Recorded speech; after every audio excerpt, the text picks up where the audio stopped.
Hi. Um, hi. Hello. It's me, Eggy Boyo. This is my real voice through a very, very low quality headset. Smiley face. Um, I bought a headset the other day. It's the Playmax cat gaming headset. It's pink and it has RGB, so it lights up rainbow. Epic slay. Um, Paired with my cat themed keyboard and mouse, I'm really entering my Discord kitten era with these bad boys. um, yeah, so this is the first time I'm doing any sort of voiceover or anything for any of my content, so I hope this goes well. Um, I know the quality is great. It's the mic on the headset, so I know for a fact that it's not great. Um, But if this voiceover thing goes well and works out, then I might go for a better quality mic. I've already found one. I already know if this goes well, I know which one I'd buy. So, um, this video is just kind of a test to see if it does well. So, yeah.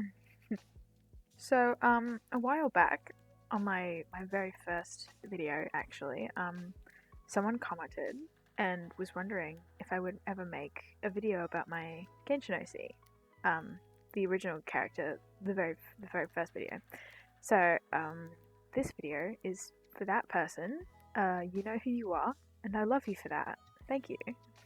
So this is my OC, the Speedpaint, the drawing. Their name is yet to be decided. Usually all my OCs are like self-inserts, so they usually have my name, but I have like a lot of OCs, and then they all have my name. I need some diversity in naming them. So if anyone has any suggestions, let me know. So this character, we'll call them Red for now. Is a Genshin Impact original character of mine.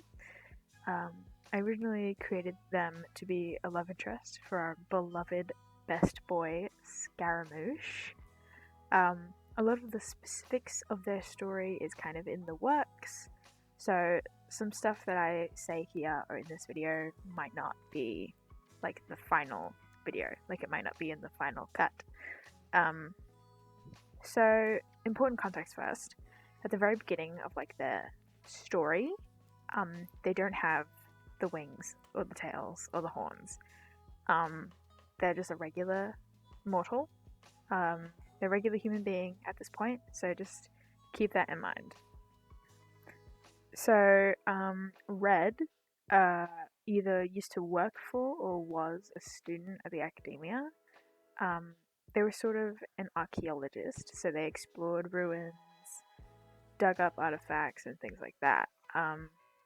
They had quite a close relationship with Alhaitham, Kaveh, Sino, and Tainari. And then one day, Red was preparing to go off on one of these archaeology expeditions when Sino, one of the people that was going with them for the expedition, told them that it was cancelled and like they lost the academia's like approval or like support to go. So understandably, Red is upset. Understandably, this was an expedition that they were really excited for, and to have it cancelled just like that was very frustrating. Because Alhaitham was actually one of the people to approve their expedition, they went to him and basically were like, "Bro, what happened? Why is my expedition cancelled?" And Alhaitham basically then acts coy and is like, "It was cancelled because it just was. Get over it." So basically, now Red is upset at both the academia and Alhaitham. So they decide to leave and cut contact with both parties, so with both Alhaitham and the academia. They're basically like, if you won't let me do what I need to do for my research, then I'll take myself and my research and go elsewhere.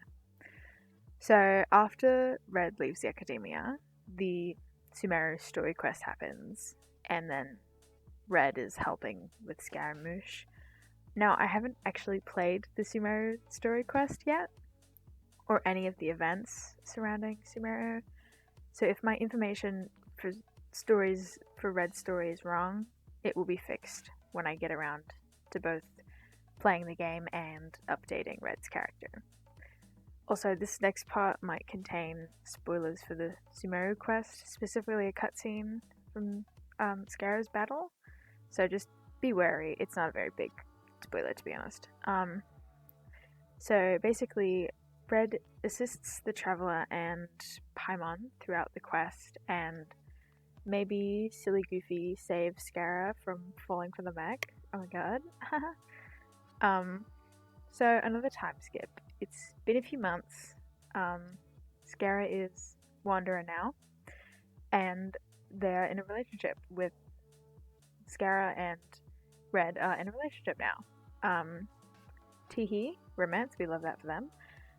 And they're struggling a little because Red, like I said at the very beginning, is immortal, and Scara is immortal.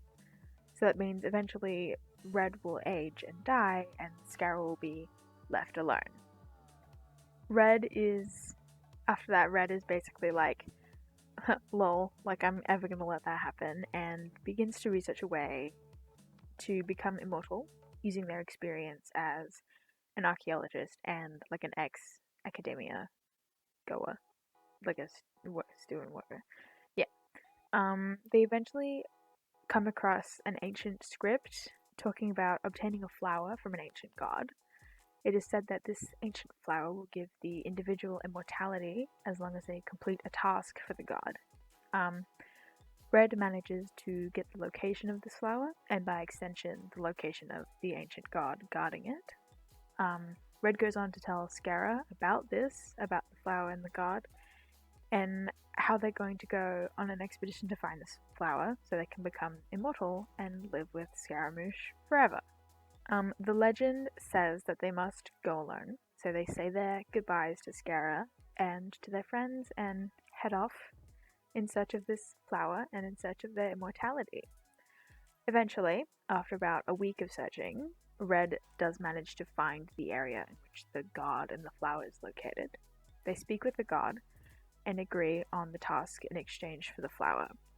What the task is, I haven't quite figured that out yet. It will probably be something either regarding battling like an ancient creature or gathering resources for whatever reason.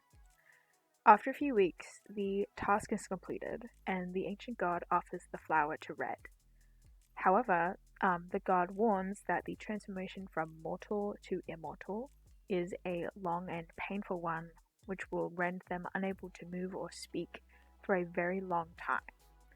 Or like a short time, at least a few weeks. Red agrees, saying that they will spend eternity with Scaramouche, no matter the cost to them or to others. When Red's hand grazes the stem of the vibrant flower, thorns prick Red's finger. After that, the flower decays into dust, and a glowing golden tattoo of the very same flower imprints itself onto Red's arm. After a long and agonizing transformation, they now have their magical extra limbs, so the wings, the tail, and the horns, all the same vibrant shade of red as the petals on the once alive flower. They say their gratitudes to the god who wishes them well, and they begin the painful trek home.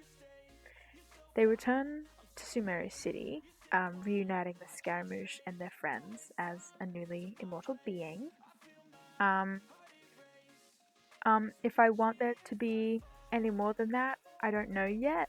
I'm pretty content with how Red's story is at the moment, and yeah, that's it. That's all the stuff I have for them at the moment. If you have any suggestions on how to make this character more interesting, or name suggestions or anything like that, let me know. If you made it this far through the terrible drawing and my very low quality mindless rambling, please consider staying and liking and subscribing. That'd be pretty great. I really appreciate that. If you want to see the final product of the image on a different social media site, I have all of my socials in the description. I also have a Ko-fi if you want to support the artist. You can send me a little bit of money. I think it's set to be $3. I'm pretty sure $3 in Australian money, which is less in US. I think. Yeah. Um, Thank you for watching this long. It's been so great talking to you guys. Um, Thank you for being here, and I hope you have a great rest of your day wherever you are. Smiley face. That's it. Bye.